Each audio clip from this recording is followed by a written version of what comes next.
두 번째 사연은 첫 입사. 첫 입사. 네, 제가 오늘 들려드릴 사연은 첫 입사입니다. 저도 이제 펜터마츠 이 12시 10분이라는 이제 회사에 들어왔을 때 굉장히 제가 하고 싶었던 일이었고 이제 첫 입사로다가 생각나는 곳이 딱 여기예요. 솔직히 보면은 그렇게 해서 이제 왜 고스트헌터가 됐는지 이런 것들 좀 궁금한 게 뭐 시온이 형한테 좀 질문을 드리기보다는 귀웅이한테 먼저 그래서 이 펜터마츠로 왔을 때 첫날에 어땠는지 진짜 궁금하긴 하다. 그거는 안 물어봐서. 출근을 할 때 좀 네네. 어떤 기분이었는지 진짜 궁금하긴 해요. 사실 감개무량했죠. 네. 감개무량했고, 그리고 어떻게 보면 저는 여기 회사에 들어온 지금 순간도 펜터마츠 팬도 맞아요. 네. 제가 집에 있을 때 네, 유튜브나 이렇게 보면서 네, 또 대장님을 이제 사실 유튜브로 알게 됐고, 네. 맞죠. 그러면서 보면서 와, 재밌다. 와, 멋있다. 이런 얘기를 하고 같이 웃고 하던 제가 어느새 이제 또 대장님 옆에서 이렇게 또 같이 앉아있는 모습을 보니까 감개무량하다는 말이 맞는 것 같습니다. 약간 좀 팬심이 좀 섞여 있네. 네. 저희 그 기분을 나는 처음에 몰랐는데, 팬심이 솔직히 도대체 뭐야? 왜냐면 이제 연예인이나 이런 걸 잘 모르니까. 근데 제가 알게 됐어요. 저도. 형이요? 네, 저도 이제 나도 이제 첫 크리에이터를 했을 때 네. 내가 또 봐왔던 크리에이터가 있을 거잖아요. 예, 그 크리에이터하고 딱 뵀을 때, 와, 내가 이 사람을 모티브를 하고 이 사람을 좀 흉내내면서 이렇게 방송을 했었는데 이 사람을 내가 보다니 이게 좀 그런 느낌이 있더라고요. 내가 좀 그런 느낌이 아니었을까라는 생각을 합니다. 그때 당시에 각오가 분명히 있었을 건데 아, 있죠. 아직도 그 각오가 확실히 있습니까? 제가 아니요. 이 친구는 뭐 여전하다고 하겠지만 제가 봤을 때는 그 각오를 잊은 지는 좀 오래된 것 같아요. 초심을 잃어버렸다. 각오가 아니라 이제 나고. 그 각오가 네, 뭐 일단 여러 가지 부분들이 많았을 거예요. 네, 처음에 어떻게 해야겠다 이런 부분들이 있었는데 당연히 여전합니다. 아니 근데 저는 뭐 우리 동생들 보면 하나같이 아직 눈빛은 살아 있더라고요. 그러니까 몸은 찌들어 있는데 눈빛은 막 그거 알죠? 반짝반짝하는 거. 형님 죽겠어야 하는데 눈에 반짝반짝하는 거. 이런 거 보면서 얘들이 재밌어 하는구나 하는 거. 저는 이게 좀 궁금했어요. 뭐 귀웅이한테도 궁금했지만 형님한테도 궁금했어요. 초반에 이제 방송을 하셨었잖아요. 굉장히 이제 옛날에 그때 당시에 형에 대한 각오가 있었는지. 각오는 있었죠. 일단 최고가 아니면 의미가 없다? 라는 그런 거. 왜냐면 꼴등으로 시작했는데 굉장히 많은 사람들이 위에 있을 거잖아요. 좀 오기가 생겼던 것 같아요. 내가 과연 여기 위에까지 올라갈 수 있을까? 미래를 우리가 보통 일을 시작했을 때 가장 쉽게 생각하는 게 1년, 2년 하면은 내가 어느 정도 승부수 보겠지라는 생각이거든요. 어림도 없어요. 네, 어림도 없습니다. 그러니까 아무튼 위로 올라가면서 이 바닥에서 최고가 한번 돼보자 라는 게 이제 제 각오였던 것 같아요. 저 역시. 진짜 저도 그런 것 같아요. 저도 이제 벌써 3년 이렇게 된 것 같은데 그 기간 동안 진짜 많은 직원분들도 나가셨고 들어오셨고 굉장히 많은 분들을 지나쳐 왔는데 저는 그래요. 딱 한 가지만 있어요. 꿈이 뭐냐, 뭐 여기서 뭘 이룰 거냐 이런 거를 물어보신 분들이 굉장히 많은데 방송을 할 때도 그렇고 그 꿈이 바로 옆에 계신 시온이 형이에요. 왜냐하면 시온이 형을 뛰어넘기가 쉽지 않잖아요. 쉽죠.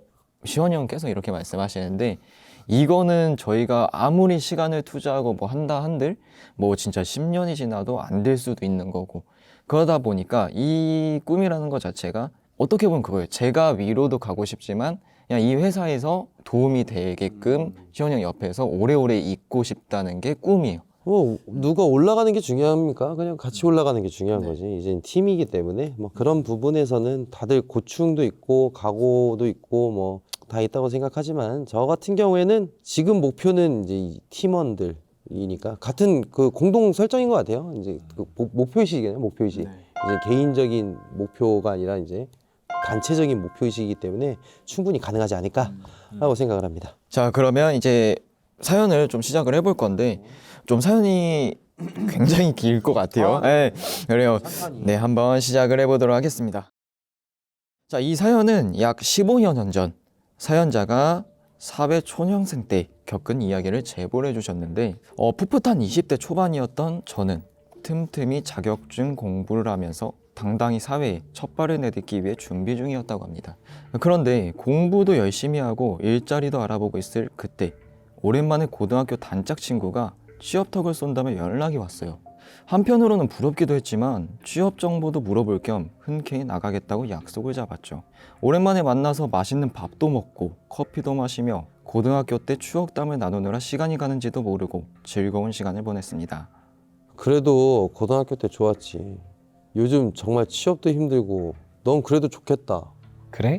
나사는 여기에는 일자리도 많던데 우리 회사도 신입사원 계속 뽑고 있고 이쪽으로 이사 와. 이사가 어디 싶냐는 저의 말에 친구는 기숙사가 있는 본인 회사에 이력서를 넣어보라고 추천을 했고 저는 흔쾌히 친구에게 이력서를 전달하였습니다. 며칠 뒤에 합격했다는 친구의 말에 면접도 보지 않았었는데 붙었다는 것이 조금은 의아했지만 친구와 함께 지내며 일할 수 있다는 기쁨이 더 앞섰던 것 같습니다. 조건도 좋은 편이었어요. 당시에 대졸, 초봉, 연봉 정도였고 기숙사 지원, 식비 지원, 사회초년생이 돈 모으기는 딱 좋겠다 생각했던 것 같습니다. 이 신입사원 교육기간에도 기숙사 입소가 가능하다고 하고 신입사원 OT날 제2지하철역 앞에서 아침 일찍 친구와 만나기로 했습니다. 첫 입사날 떨리는 가슴을 안고 짐가방을 바리바리 싸서 저는 약속한 제2지하철역에서 내려 출구를 향해 계단을 걸어 올라갔어요. 출구에서는 친구가 벌써 도착해 손을 흔들며 저를 반갑게 맞이해 주었습니다. 낑낑대며 짐을 들고 계단을 다 오르자 친구 옆에서 낯선 남자가 한 명 서 있었습니다. 오느라 힘들었죠? 지연 씨가 예솔 씨 말 많이 해줬어요. 가시죠. 자연스럽게 제 가방을 받아든 남자는 지하철역 앞 정차된 봉고차에 실었고 차에 올라타라는 제스처를 취했습니다. 이상하게 분명히 남자는 환하게 웃고 있는데 묘한 긴장감이 돌았어요. 차가 얼마나 달렸을까? 어느 구축 복도식 아파트에 차가 멈추고 친구와 저만 차에서 내렸습니다. 친구는 제 가방을 들어주며 익숙한 듯 엘리베이터 버튼을 누르고 본인이 앞장서 긴 복도를 걸어갔습니다. 어느 한 호실의 현관문을 열고 짐가방을 내려두는 친구 뒤에서 빼꼼 집안을 들여다보니 한 20평 정도 되어 보일까? 낡은 주방과 거실, 닫혀있는 방문들이 보였습니다. 집에는 들어가지 않은 채 집만 두고 나가자는 친구. 아침 일찍 일어난 탓에 또 가방을 들고 한참을 오느라 힘들었지만 친구 표정이 좋지 않아 따라 나설 수밖에 없었습니다. 그렇게 택시를 타고 번화가를 지나 어느 건물에 당도한 다음 친구는 이곳이 우리가 앞으로 같이 다닐 회사라고 하였습니다. 땡땡 네트워크라는 간판이 보였고 입구부터 정장 차림의 남자들과 서류를 들고 바쁘게 움직이는 여자 사원들이 보였어요. 지연이 왔어? 안녕하세요. 이쪽으로 오시면 돼요. 상냥해 보이는 한 여자가 친구에게 눈을 찡긋하자 친구는 잠시 일이 있다며 자리를 피했고 저는 그 여자를 따라 사무실 안으로 들어갔습니다. 우리 회사예요. 지연이한테 얘기 들었죠? 여자는 팸플릿을 한 장 내밀었고 거기엔 창립주 소개부터 회사 연역, 소개글, 판매하는 제품들이 나와 있었어요. 뭔가 이상한데? 라는 생각이 들리기라도 한 듯 그 여자는 아, 우리 그런 데 아니에요. 걱정 말아요. 라고 저를 안심시키려는 듯 했습니다. 그 사무실의 모든 사람들이 저를 쳐다보는 것처럼 느껴졌고 사고가 정지하는 느낌. 잠시 화장실을 핑계로 자리를 피하려는데 굳이 화장실까지 안내해주며 따라오는 여자. 화장실 칸에 들어가 핸드폰으로 친구에게 급히 연락을 해보았습니다. 전원이 꺼져 있어 삐 소리 후 소리샘으로 연결되오며 통화료가 부과됩니다. 친구에게 연락 좀 달라는 문자를 남기던 제게 문 앞에 있던 여자는 아참, 우리 회사는 업무 중에 휴대폰 잘 못 써요. 그 여자는 목소리가 마치 제 온몸에 유리처럼 박혀드는 기분이었습니다. 그날 하루가 어떻게 지나갔는지도 모르겠지만 퇴근 시간이 되자 하루 종일 보이지 않던 친구와 얼굴도 모르는 다른 2명의 직원이 함께 퇴근을 하였습니다. 낮에 짐을 두었던 아파트로 함께 돌아가 저녁을 먹었고 저녁을 먹는 동안 어두운 표정의 친구는 한마디의 말도 하지 않았습니다. 물어볼 것도 많았고 하고 싶은 말도 많았지만 다른 2명도 함께 있어 제대로 이야기를 나눌 수 없었고 적막한 공기는 공포스럽기까지 했습니다. 긴장감에 지쳐 언제 잠이 든 건지 시끄러운 소리에 잠에서 깼습니다. 이미 출근 준비를 하고 있는 사람들. 친구는 밥을 볶아 도시락을 싸는 듯 했고 저는 눈치를 보다 짐가방에 옷을 꺼내 입고 함께 출근 준비를 할 수밖에 없었습니다. 아파트 앞에는 어제 본 검은 봉고차가 와 조용히 우리를 실었고 대교를 지나고 신호를 걸려도 아무 말이 없었고 옆에 떠오르는 태양이 차 안을 비치자 점차 내가 어디에 있는지 실감이 나기 시작했습니다. 그리고 출근 후 어제 화장실까지 쫓아왔던 그 여자가 친구와 저를 데리고 사무실로 들어갔습니다. 사무실은 어제와 사뭇 달랐어요. 약 20명쯤 모이는 사람들이 나란히 앉아 있었고 다들 밝아 보이는 표정들이 더 소름 끼치게 느껴졌습니다. 자, 어제 새로 입사하신 예솔 씨께 박수 한번 주시죠. 종교 집단도 아닌데 무언가 압도되는 분위기. 박수 소리가 우렁찼지만 애써 짓는 제 미소는 힘들어질 찰나였습니다. 맨 앞줄에 있던 남자가 불현듯 일어나 우리 능력자 영숙님 휘하에 오신 것을 환영합니다. 이번에도 실적 1위 축하합니다. 하며 박수를 쳤고 주변 사람들은 더 큰 환호를 보냈습니다. 이후에는 웅웅거리는 소리와 몇몇의 실적 축하들이 반복되었고 제품 교육과 강제 시식 그리고 회사의 규율 교육 등이 이어졌습니다. 설마 했던 의심이 확신이 되는 순간 이제는 명확하게 상황 판단이 되더라고요. 봉고차를 운전하던 남자 직원은 일명 가드, 보안팀으로 불렸고 각자 싸운 도시락으로 따로 식당에 가지 않고 다 같이 모여 식사도 자체적으로 해결했으며 가드들은 수시로 돌아다니며 감시하는 듯 했습니다. 심지어 둘째 날 퇴근 때에는 대여섯 명 정도가 더 늘어 그 작은 집에는 여자 6, 보안팀 2, 3 정도가 방만 따로 쓰며 함께 지냈습니다. 정말 이건 아니다라는 확신이 들었지만 도망갈 타이밍도 용기도 제겐 없었습니다. 그런 제 표정을 읽었는지 어느 남자 직원이 절 구석 테이블로 내려가 이야기 좀 하자고 하더라고요. 여기 싫어요? 대놓고 하는 질문에 저는 고개를 떨군 채 아무 말도 하지 못했습니다. 고개를 갸웃대던 남자가 종이와 펜을 주더니 말하기 싫으면 적으라고 하더군요. 저를 빤히 쳐다보던 그 남자의 눈빛.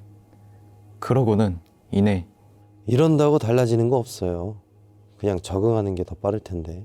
라고 비아냥거리며 구둣발로 제 신발을 툭툭 쳤습니다. 펜을 들고 있던 제 손은 저도 모르게 커터칼을 그리고 있었고 그림에 소질이 없던 제 평소 그림 실력과는 다르게 커터칼의 날을 하나하나 슥슥 그려냈습니다. 남자는 어이가 없다는 듯 뭐 죽고 싶다 이건가? 라며 자리를 피했고 교대하듯 온 여자는 테이블에 책을 한 권 툭 던지며 교재예요. 테스트 통과하고 나서도 가고 싶다면 정말 보내줄게요. 라고 말했습니다. 뻔히 보이는 거짓말인 줄 알았지만 딱히 대안이 없던 저는 그들의 요구대로 하였습니다. 교육을 듣고 제품과 성분표를 외우고 핸드폰 검사를 당하는 메일을 반복하던 어느 날 테스트 날이 돌아왔습니다. 테이블도 없이 종이와 펜을 덜렁 주고는 저를 쏘아보는 여자. 당연히 반타작도 할 리 없었던 저는 같이 테스트를 보던 친구를 바라봤지만 애써 고개를 돌리는 친구가 정말 원망스러웠습니다. 펜을 쥔 손에 힘을 줬다 풀었다 하며 긴장을 낮추고 있던 그때 여자는 제 손에 펜을 빼앗아 제 머리로 던졌습니다. 아, 짧게 비명을 지른 저에게 그 여자는 지연이가 널 어떻게 데려왔는데 이딴 식으로 해? 라고 쏘아붙였습니다. 순간 저도 모르게 그 여자 앞에서 무릎을 꿇었습니다. 집에 가고 싶어요. 제발 보내주세요. 그동안 참아왔던 눈물이 쏟아졌고 이어서 믿지 못할 일이 일어났습니다. 그 여자가 일어나 무릎 꿇은 저를 발로 차며 테스트하던 종이를 둘둘 말아 제 팔과 머리를 때렸습니다. 밖에서는 이걸 폭행이라고 한다며? 이것도 폭행이지? 협박이고? 악에 바친 그 여자의 목소리는 흡사 악마와 같았고 옆에 있던 친구도 공포에 질려 엉엉 울고 있었습니다. 야, 너가 말해봐. 어? 얘 너가 데리고 왔잖아. 말해보라고. 제 친구에게도 씩씩거리며 욕을 하던 여자는 제 가방에서 회사 교육자료들을 꺼내 찢더니 제 귓가에 와서 무언가를 중얼거렸습니다. 바들바들 떨던 저는 그 여자의 귓속말을 듣고는 조용히 고개를 끄덕일 수밖에 없었습니다. 그 후 친구와 저는 아파트로 돌아와 제 짐을 함께 챙겼고 첫날에 봉고차 남자가 저와 친구를 제2지하철역에 데려다 주었습니다. 제 짐을 지하철역 입구에 던지듯 내버려둔 남자는 제 친구를 빤히 바라봤습니다. 친구는 소리를 내지 않았고 입만 뻥긋 잘 가라고 인사하며 그 남자를 따라 다시 봉고차에 올라탔습니다. 저는 왈칵 나오는 눈물을 꾹 참은 채 집으로 돌아왔고요. 씁쓸한 표정으로 봉고차에 올라탄 친구의 모습을 마지막으로 아직까지 소식도 들려오지 않고 있습니다. 오랜 시간이 흘렀지만 여전히 생생히 귓가에 들리는 그 여자의 목소리. 넌 보내줘도 쟤는 못 가. 그곳에서 제가 배운 게 있다면 딱 하나. 때론 사람들이 귀신보다 더 무서울 수 있다는 것입니다. 야 이건 진짜 이거는 귀신하고 대입하면 안 되죠. 악마죠, 악마. 이건 악마죠. 현실 공포였던 것 같아요, 사연이. 오, 제가 이거를 좀 읽어드리면서 좀 이입이 됐는지 다단계죠? 예. 근데 여기에서 마지막에 보면 친구는 또 봉고차에 끌려가고 아직까지도 연락이 없대요. 그럼 어떻게 되는 거죠, 이런 부분? 성공한 거죠. 아, 성공이요? 아, 위로. 그쪽에서 성공한 거죠. 그래도 그 친구가 의리는 있네요. 아, 맞아요. 진짜로. 지금은 조금 괜찮다고는 하지만 옛날 같은 경우에는 이제 진짜 다단계식으로 해서 뭐 봉고차로 이렇게 실어 간다고 좀 이런 말을 하면 좀 그런데 실어 간다는 표현을 하면서 거기서 이제 다 같이 모아놓고 진짜 강압적으로 교육을 시키고 강압적으로 식사를 먹게끔 하고 뭔가 이렇게 연관되게끔 좀 하는데 혹시 이런 경험을 해보신 분이 있으실까요? 다단계는 딱 한 번 끌려본 적이 있는데 진짜요? 예, 끌려가 본 적이 있죠. 전 제 발로 들어갔어요. 제 발로. 어땠어요? 좀 비슷해요? 이 사연과? 아니 그거하고는 좀 다르고 뭐 여러분들 뭐 거기 어디야 강남에 가시면 그 있어요 휴먼 네트워크라고 이제 들어가면 제일 먼저 이제 돈 좀 번다는 분이 딱 강당에 딱 서서 세미나를 해요. 저는 그 강의 내용을 들으면서 참 말도 안 되는 소리다라고 했던 게 뭐냐면 그냥 다 돈을 번다는 내용입니다. 다 돈을 번다는 내용이고 다른 사람들이 와가지고 이렇게 상담해 준다고 하면서 이렇게 종이하고 펜을 가져가서 이제 저한테 상담을 하시는 분 때문에 모든 환상이 깨졌어요. 보통 상담을 한다 그러면은 매뉴얼이 있을 줄 알았거든요. 그죠. 근데 종이하고 펜 가지고 와서 끄적끄적거리는 게 시연님은 꿈이 있으세요? 그러면 꿈이라고 쓰고 예, 저는 뭐 이런저런 꿈이 있습니다. 저도 어렸을 때는 그 꿈이 있었는데 그 꿈에 대해서 가려고 하다가 결국은 이제 자기 얘기를 통해서 여기까지 와서 자기는 돈을 번다 라는 내용이더라고요. 그러니까 이 뻔한 패턴에서 제가 환상이 깨졌던 게 여긴 전문적이지 않다. 돈을 벌 수 없는 구조구나. 그래서 저는 일어나서 난 나가겠다 라고 했더니 당연히 안 된다였죠. 막아요? 못 가게? 와, 그게 무섭다. 강압적입니다. 그래서 제가 더 강압적으로 나갔어요. 그러니까 뭐 저런 사람이 다 있냐. 네, 그래서 아무튼 그렇게 해서 이제 조용히 나온 케이스인데 기용 씨도 다단계는 해보셨죠? 제 친구가 직접 경험한 걸 옆에서 지켜본 적은 있어요. 뭐 어떤 생각이었어요? 제3자가 봤을 때는 저런 거 왜 하지라는 생각이 굉장히 크잖아요. 그러니까 제 친구가 또 다른 친구를 데리고 간 거예요. 네, 그래서 데려간 친구가 빚을 졌습니다. 네, 빚 마이너스 뭐 이제 뭐 어느 정도의 금액을 졌는데 그거를 숨기더라고요, 저한테는. 오, 왜? 모르겠어요. 그러니까 이제 우리 그 무리인 친구들한테 다 숨기고 그 둘만 빚을 져가면서 막 그렇게 하다가 나중에 그거를 저희가 알게 된 거예요. 그래서 아니 야 그게 맞냐? 데려간 게 친구 사이에 그런 데를 데려간 게 맞아? 그리고 너는 그걸 빚까지 져가면서 그렇게 한 게 맞아? 이러면서 저희가 좀 쏘아 붙였죠. 네. 그랬는데 이제 뭐 결론적으로는 그 데려간 친구는 이제 더 이상 저희와 연락이 안 되고 그 친구는 이제 열심히 일을 해서 천천히 갚아나가고 있는 중이고. 어떻게 사연이랑 비슷한 연락 안 되고 이게 빠지면 여기 그러니까 이 다단계라는 게 한 번 빠지면 헤어나올 수가 없어요. 네, 헤어나올 수가 없어. 그래서 이제 지금 같은 사연에는 그 친구가 이제 엔딩으로 이제 친구가 남고 그 친구를 보내주는 거잖아요. 그지만 그 갔던 사람에 대해서 좀 아련한 느낌을 좀 우리가 가질 수 있지만 그 간 친구는 또 다른 친구를 뽑습니다. 또 데리고 와요. 예. 끝이 없구나. 그렇기 때문에 이거는 이 엔딩을 좀 해석을 하자면 넌 아니야 이제 뱉은 거죠. 다른 먹잇감을 찾으러 다니는 이런 좀 악순환인데 이런 다단계는 사라져야 된다고 생각을 합니다. 예. 근데 진짜 굉장히 좀 무서울 것 같아요. 남성분들도 이렇게 강압적으로 못 나가게 막는데 또 여성분들이라면은 좀 더 무섭지 않을까. 근데 거기는 여성분들이 강압적으로 막아요. 여성분들이 막아요. 남성분들이 뭐 이렇게 막 하는 거는 힘쓰는 그런 거는 그냥 거기서 뭔가 일이 있을 때 힘을 쓰려고 하는 건데 이제 이 여성분들이 막기 때문에 약간 좀 뭐라 그러지 다단계 가면은 거의 한 7~80%는 여성입니다. 그래요? 네. 이 사연은 이제 제 팬분 중에서 이제 한 분이 보내주신 내용인데 이제 좀 인터뷰 부분에서는 좀 어려운 부분이 조금 있어서 인터뷰는 조금 없을 것 같습니다. 이렇게 제보해 주신 것만으로 너무 감사하고 다음번에도 한 번 더 좋은 사연이 있다면 제보 한번 부탁드리도록 하겠습니다. 감사합니다. 감사합니다. 감사합니다.